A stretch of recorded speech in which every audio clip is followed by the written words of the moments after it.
if you carry on doing it, that's just what's going to happen. You've got to take this as a warning. So what did he do? He was discharged? Yes, he got let off. I mean, well, he had to do a couple of... He got a 12-month suspended jail sentence, and he was ordered to attend a drug rehabilitation program. You know. He was ordered to attend a steakhouse. Yeah. A stakeout. But isn't it absolutely... I've got to do that with that newspaper. I just don't understand this. It gets worse, doesn't it? The question is, does prison work for cases like that? And the answer is no. Prison doesn't work full stop, because prison isn't... It doesn't take away the... concentration camps, that's what they need. I mean, they need army-style detention centres, where you... If you go to Colchester, which is the army prison, it's you come out of there and you're never going to go back in prison again. We had the anniversary of 9/11 this week. This week, yeah. And everybody forgets about the other 9/11, which was the overthrow of President Allende in Chile by the CIA, and the creation of concentration camps and people who disappeared. And we forget that 9/11, which was just as traumatic as the 9/11. I'm not diminishing what happened in New York. We invented concentration camps in the Boer War. Yeah. But why don't? I mean, it happens even in places. If you get put in a Cypriot jail, for instance, you're fed literally bread and water, and the point is that your family, if you have a family, can bring in food for you. So, they... They'd probably have to, because then we get fed. Well, no, that's right. But, and again, this is why a lot of these countries, crime rate is in fact fairly low, because people know... And what's the crime rate in the UK? As opposed to the fear of crime? I haven't got a clue, but... Crime rates have been falling for several decades in the UK. Yeah, so say the authorities. Well, do you believe those figures? Yes, and I believe those figures. Do you know the police that now people are not reporting things anymore? Well, they are, and they're actually reporting more crime. I don't believe it. So. And if you actually look at the real figures, we're in a far better position today than we were 30 years ago. However, the fear of crime is far worse now than it was 30 years ago. All right, I'm going to quote now from the paper, because we do produce this programme very well, But police in Wiltshire, they've been dealing with a large number of rapes and other sexual assaults using the community resolution process. And this means that rather than being put before a judge and jury, alleged attackers are instead merely made to apologise to their victims. Wonderful. Rape is a horrendous crime to suffer, and in many cases leads to lasting psychological trauma alongside physical injuries. Victims don't simply forget what happened and walk away as the attackers have been allowed to. People who are under suspicion of having committed such a serious offence have to be tried in court, and they have to be punished severely if found guilty. So says the report. And, I think that's exactly true. What I do think is wrong is that both parties should be named. I think this business of a girl who claims rape against somebody, she remains anonymous. Yes. But the guy who's had the claim put against him, he's. So are you suggesting we go back to the previous system, which is where the victim was named and then harassed, and all the problems that gave? I think both parties should be named, or not named. Because there's quite a lot of malicious accusations flying around, isn't there? Again, it comes down to where do you start from? And if one of the things about victims of rape is they don't report it because of all the consequential problems they give rise. And if you're naming them, you're actually creating more problems. And I think that's one of the better changes that have been made, is that rape victims are not named in the way that they used to be and sensationalised in the press and doorstepped by the press that used to happen. I agree with that, but I also believe that actually there should be anonymity for all parties until such time as it's got to a certain point. Well, there was, so at least there's been a proper police investigation and somebody's actually arrested. What's a proper police investigation? I think they give you a crime number, don't they? I think they do. And record it on a computer. If you're lucky. Oh, only if you're lucky.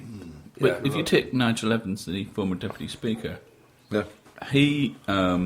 found innocent in court, had his whole career on an allegation before it was actually... Now, if he'd been actually, if there'd been anonymity up to the point of the charge, I think that's perfectly reasonable. But you see the BBC reporting Cliff Richard before the police have even interviewed them. Yeah. And it's that kind of... I think that's a disgrace, an so absolute disgrace. there does need to be a change, but again, it isn't about naming victims, it's about making sure that the police procedures are correct. Yeah, but I mean, this goes back really to the start of this debate, wasn't it? The fact that police recording figures and things like that, you know, and you said that crime rates have gone down and all the rest of it, you know, but is this because of the way the police are, in fact... I'm inclined to think it is. Yeah. Engineering their reports and their facts, you know, because as I say, you know, obviously, if you're a rapist and you want to rape somebody, you can nip down to Wiltshire and do it, mate. You know, because all you're going to do is you'll get taken in front of the woman you've raped and say, well, you've got to say sorry to her, you know, oh, sorry, mate. You know? Yeah. I mean, rapists. I suspect that's should not be quite true. I suspect if you actually carried out a rape in Wiltshire of the horrendous variety, you would actually get put in front of a court and end up in jail. Some of the... Not quite, you know, this is community resolution process, you know. And well, restorative find justice, which you're talking about, actually started in Milton Keynes in 1990s with Caroline Nichol, and it works in places with, for example, if you're doing a lot of shoplifting and things like that, and you get caught early enough, and you go through the restorative justice procedure that we started, then it is 80% likely you will not reoffend. Whereas if you go to prison, there's an 80% chance you will reoffend. Figures, statistics, and I think they they're can twisted. be, No, I've got Bob sent me an email earlier this week, which has got to do with statistics that just made me laugh. It's a headline in a newspaper. Statistics show that teen pregnancies drop off significantly after the age of 25. Yep. I just thought that one just got me. And the other one, Diana was still alive hours before she died. Yes. I just couldn't believe that There's either. also the barbershop quartet that entertained a deaf school. Marijuana issue sent to joint committee. Yes. Just homicide victims really talk to the police. Yes. Yes. Worker suffers leg pain after crane drops £800 ball on his head. Bridges help people cross rivers.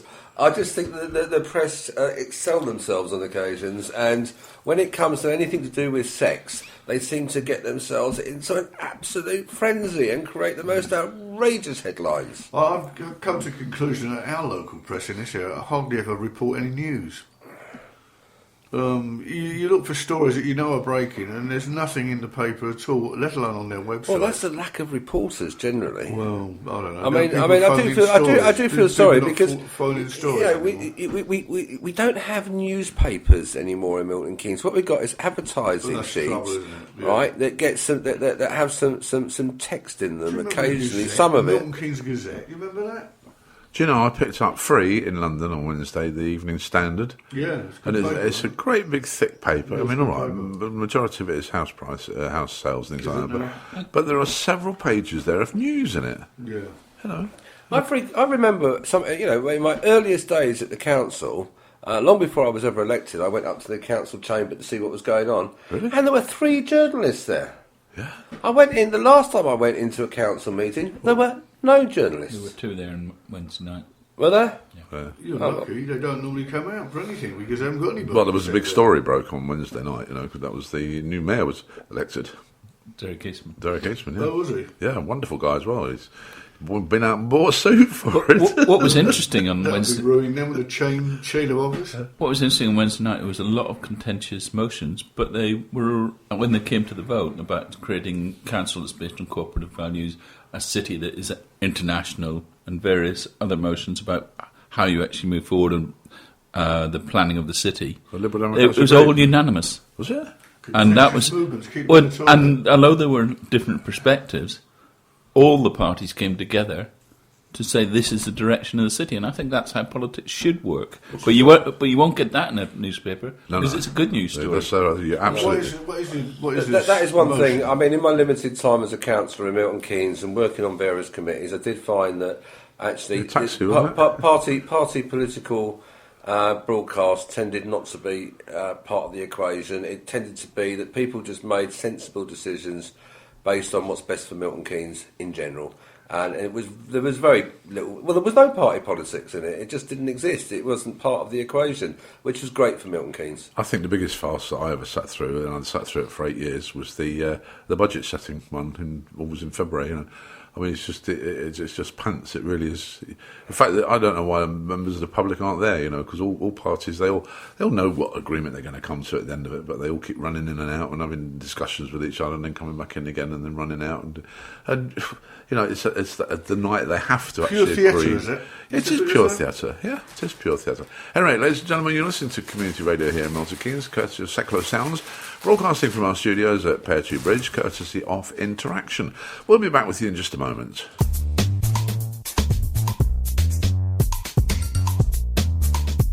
Hi, this is Lisa Lavelle. Join me for Lazy Sundays on Secklow Sounds.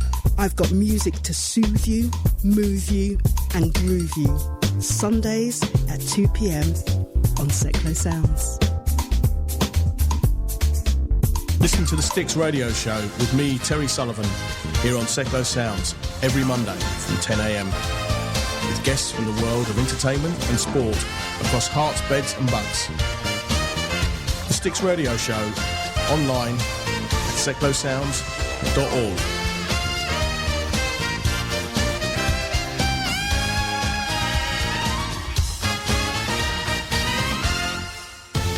Join me, Ryan Elliott, for Teen Matters. The things that make us laugh, make us cry, inspires us and frustrates us. Every Thursday between 5 and 6 p.m. on Secklow Sounds. Tell us your stories. Email ryan@secklowsounds.org. Then join me, Ryan Elliott, every Thursday between 5 and 6 p.m. on Secklow Sounds.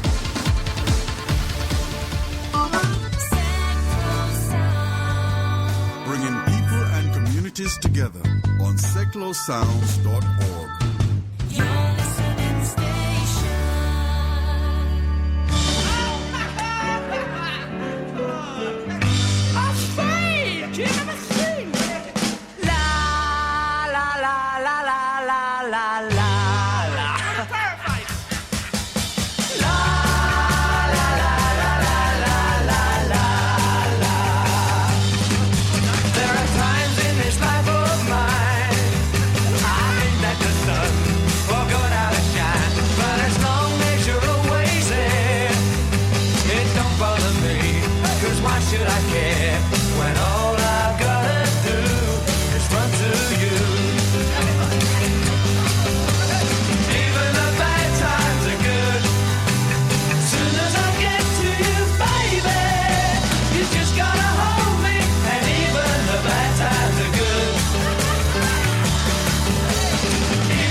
Standing by, and all I gotta do is run to you. Even the bad times are good. Soon as I get to you, baby, you just gotta hold me, and even the bad times are good. Even the bad times are good. Soon as I get to you, baby, you just gotta kiss me.